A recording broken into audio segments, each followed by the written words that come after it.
So 90-degree angle again. There you go. Then we use our first Rosidal soft. So where do you usually start? You start at the distance where you will cover the bony prominence of the digits of the toe. So primarily this phalange here.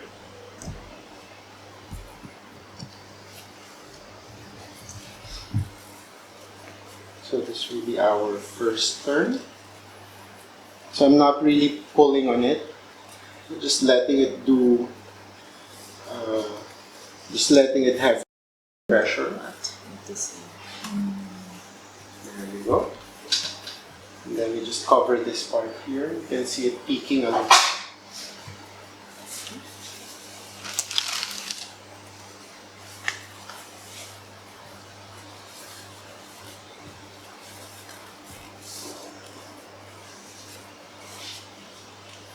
And our second Rosidal soft.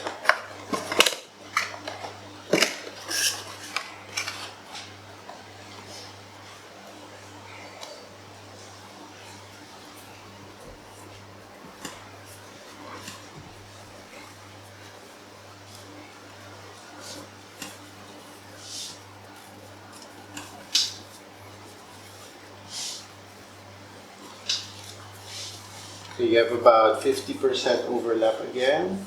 If you do have extra, you can cut it or you can simply roll it back down.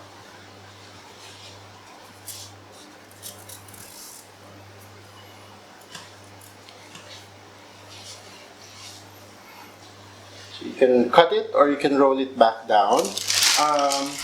Generally, if it's a beginner, I would recommend cutting it, because there's a danger of putting too much layers. Okay, and the way to do it, of course, will be secure it with our half.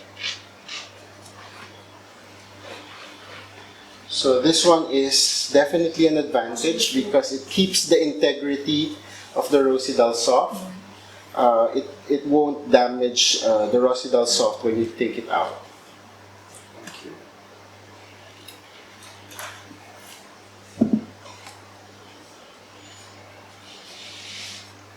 Okay, and next we use our Rosidal K. So a common question I often get will be how to select the size of bandage that we'll use now. So quick rule of thumb, you choose a bandage size that you think will fit well, place it over the ankle, and if it's sufficiently covering the diameter of the ankle, then this will be a good size to consider for your patient.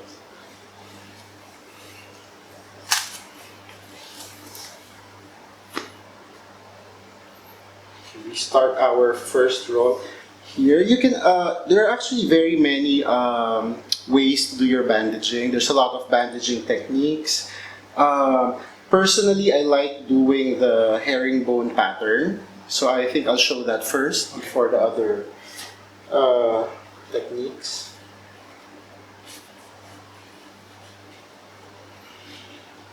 So again, people ask how much pressure should you put? How many percent do you have to stretch the bandage?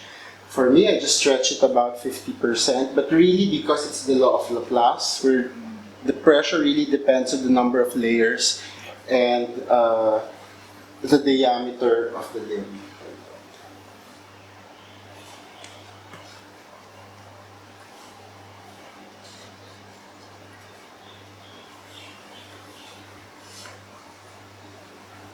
So after I go above the ankle, I just make a figure of 8. So you go up, and then down, and then up, and then down, and then up, and then down. So you can see it starting to develop a good pattern here that you can readily appreciate. And the spread, the overlap is about 50%. Is this a mantra when you say down up? Yeah, it's a mantra. I find it easier to remember. You just go up and down and up and down. So easy to remember. Okay, so for our second bandage, we always start at the bottom because we'd like to build good pressure here. So we start at the area of the ankle. One thing to remember though is that if you do have multiple bandage techniques that you want to use, you have to remember not to use two techniques at the same time. So, meaning that in the first layer we have the herringbone pattern. The second layer will not use a herringbone pattern. Otherwise, you will have too much compression here. So what we can simply do is we start off with a circular bandaging.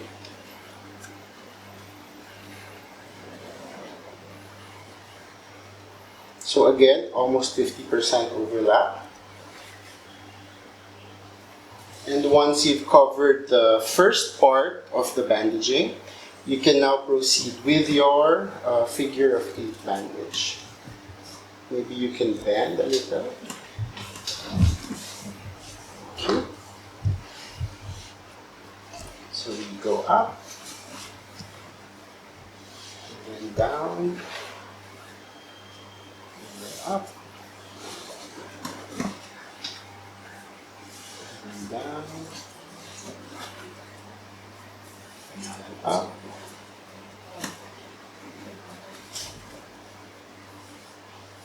And down.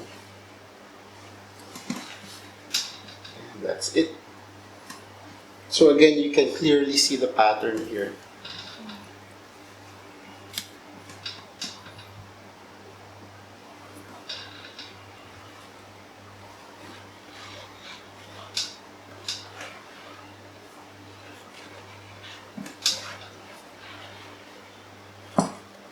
There you go.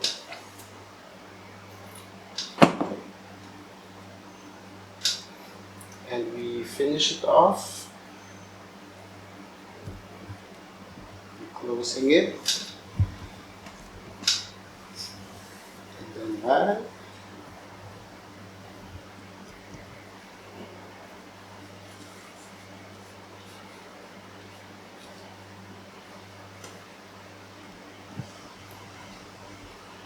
Pulling everything.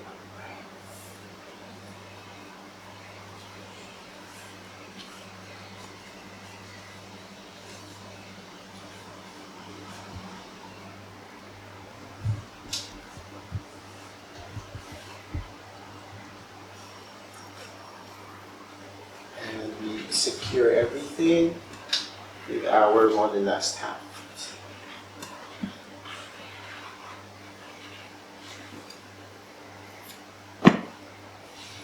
That is how it should be.